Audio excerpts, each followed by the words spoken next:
Encerrar agora a placa comemorativa da inauguração das obras de revitalização. Não posso deixar de citar, governador, aqui em Juparanã há um movimento, a sociedade muito organizada, né? E eu quero saudar, na pessoa do Milton Franco, todo o movimento SOS Juparanã, né, que trabalhou muito, né, se juntou, se mobilizou, junto com o vereador, para que esse momento pudesse chegar.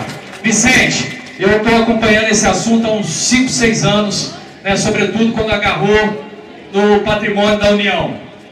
Nunca Valença recebeu tanto apoio, tanto investimento, como foi o governo do senhor e o governo do Sérgio Cabral. Muito obrigado, valenciano, juparanaense, conservatoriense, são eternamente gratos. E Piraí não fique com ciúme, porque Valença recebe mais investimento que Piraí. Muito obrigado, governador.